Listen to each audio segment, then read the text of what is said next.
सततं नमः नमः तन्विद्यै भद्रायै नियताः प्रणताः स्म। जीवन दृष्टि चैनल में आपका हार्दिक स्वागत है। नवरात्रि यानी शक्ति उपासना, शक्ति को प्राप्त करने के लिए साधना के दिन।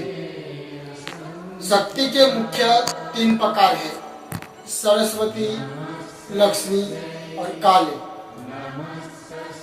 जैसे कि सरस्वती यानी विद्या, कला, कौशल्यता, ज्ञान, और लक्ष्मी यानी धन, वैभव, संपत्ति, सुख, शायरी, पोशाक आदि।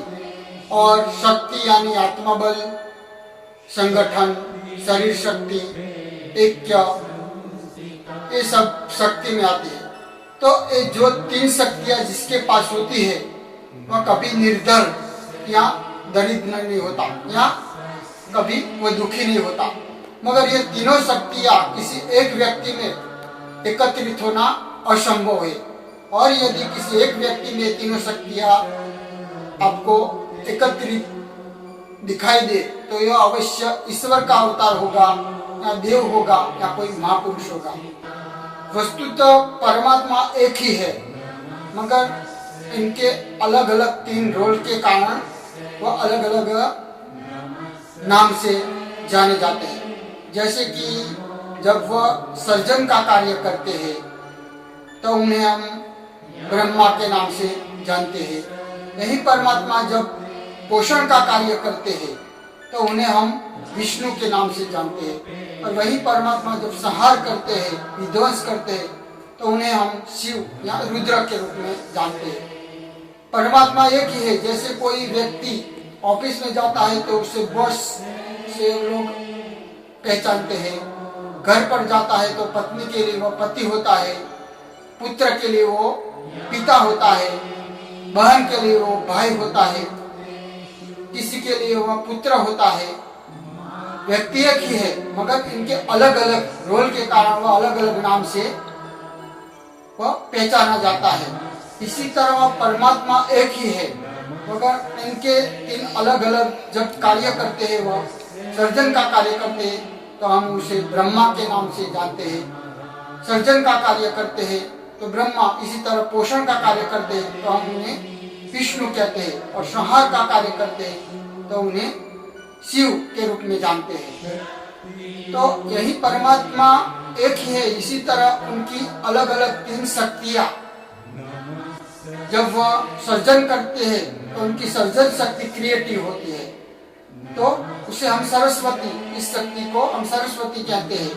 वास्तव में परमात्मा की 3 अलग अलग शक्तियां, उन्हें हम सरस्वती, लक्ष्मी और काली के नाम से जानते हैं। जब परमात्मा पोषण का कार्य करते हैं तो उनकी यह शक्ति जो क्रिएटिव होती है उन्हें लक्ष्मी हम के नाम से जानते हैं। और जब परमात्मा की विध्वंसक शक्ति क्रिएटिव होती है तो उसे हम शक्ति या काली के रूप में जानते हैं।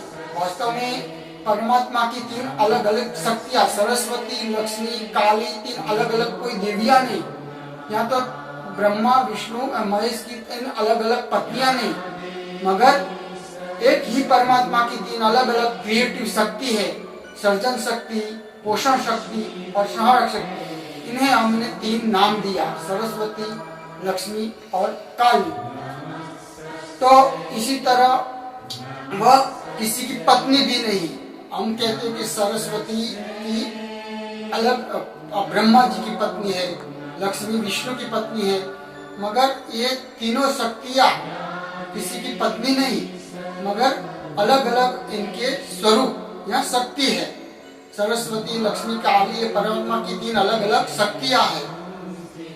इसी तरह देखें हम तो ये तीनों अलग अलग शक्तियां, सरस्वती, लक्ष्मी, काली, अलग अलग शक्तियां प्राप्त करने के लिए हमारे शास्त्र में जो अलग अलग विधि विधान उपासना पद्धति बताई है, वो 3 अलग अलग उपासना पद्धति को हम 3 अलग अलग उपासना पद्धति के नाम से जानते हैं। जैसे कि विद्या प्राप्त करने के लिए जो नीति, नियम, विधि विधान थे, इन्हें हम सरस्वती उपासना के नाम से जानते हैं, या शास्त्र में उसे सरस्वती उपासना कही। और लक्ष्मी प्राप्त करने के लिए जो विधि विधान नीति नियम थे उन्हें हम लक्ष्मी पूजन के नाम से शास्त्रों में वर्णित थे। और शक्ति प्राप्त करने के लिए जो विधि विधान शास्त्र में बताए उसे हम शक्ति उपासना के नाम से जानते हैं। वास्तव में एक ही शक्ति के 3 अलग अलग स्वरूप प्राप्त करने के अलग अलग मार्ग है। सरस्वती प्राप्त करने के लिए जो अलग विधि विधान है उन्हें सरस्वती उपासना, ये तीनों अलग अलग मार्ग है। इसी तरह जो तीनों शक्तियां को जिसकी पत्नियां बताई है, 3 अलग अलग शक्तियां को अलग अलग स्वरूप की पत्नियां बताई है। जैसे कि सरस्वती को ब्रह्मा की पत्नी बताई है, वास्तव में तो सरस्वती की ब्रह्मा जी की पत्नी यानी कि सरस्वती को प्राप्त करने के लिए कौन से हमें गुण, कौन से विकास, कौन से हमारे जीवन में गुण लाने चाहिए यह बताते हैं। जैसे कि सरस्वती को ब्रह्मा की पत्नी बताई, वास्तव में तो सरस्वती किसे प्राप्त होती है, तो ब्रह्मा जी की तरह जिसमें गुण होए उसे सरस्वती प्राप्त करने। ब्रह्मा जी कैसे है, तो ब्रह्मा जी सफेद वस्त्र कमर पर विराजमान, उनकी लंबी सफेद दाढ़ी और तो उनका वयोवृद्ध, उनकी उम्र वृद्ध बताई है। वास्तव में तो सफेद यानी पवित्रता का प्रतीक है। सफेद यानी कि जो ब्रह्मा जी की तरह शुद्ध, पवित्र और चारित्रवान है, ऐसे जिसके जीवन में स्वच्छता है उसे सरस्वती प्राप्त होती है। इसीलिए सरस्वती को ब्रह्मा की पत्नी बताई। ब्रह्मा की पत्नी यानी कि ब्रह्मा जी की तरह जिसमें ज्ञान का अनुभव है, ज्ञान का अनुभव यानी कि जिसे ज्ञान में वयोवृद्ध है, और जो सफेद वस्त्र या दाढ़ी यानी कि जो जिसका जीवन चरित्र शुद्ध पवित्र है, इसे सरस्वती प्राप्त होती है। और लक्ष्मी यानी कि विष्णु की पत्नी, तो जिसको विष्णु, जिसके जीवन में विष्णु के जैसे गुण है, निष्पृही, प्रेमा, उदार, साहसी, ये गुण है, इसे लक्ष्मी प्राप्त होती है। इसके बारे में मैंने विस्तार से लक्ष्मी प्राप्ति के गुप्त रहस्य नाम के वीडियो में बताया है। इसी तरह शक्ति यानी काली, तो काली शिव की पत्नी बताई है, यानी कि शिव की तरह जो ज्ञान, वैरागी, संयमी और तपनिष्ठ है, उसे शक्ति प्राप्त होती है।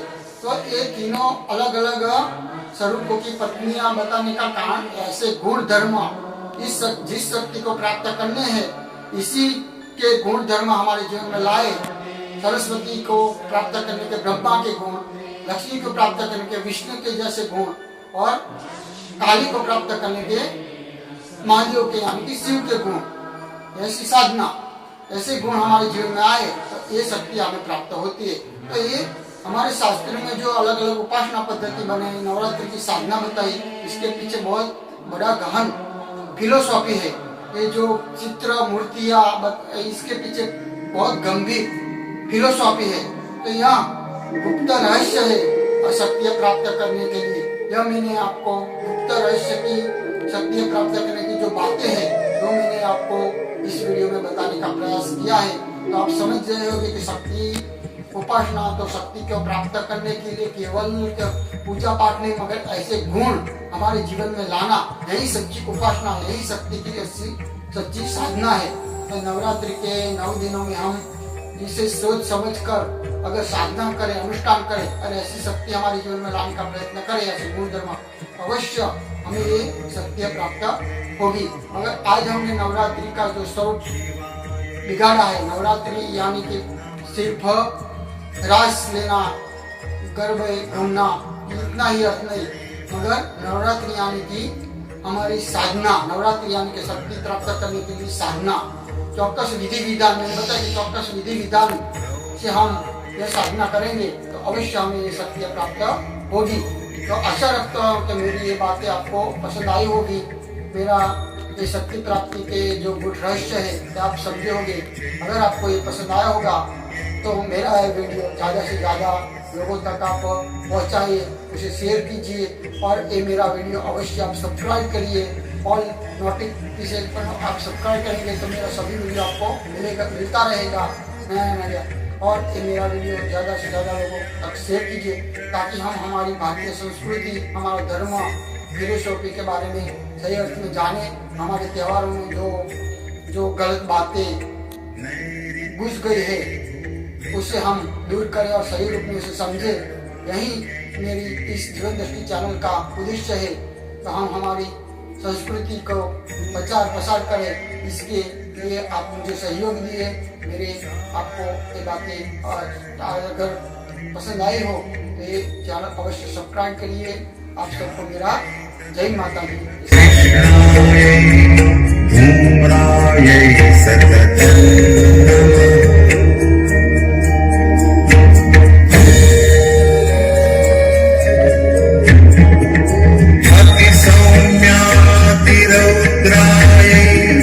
नतास्तस्यै नमो नमः।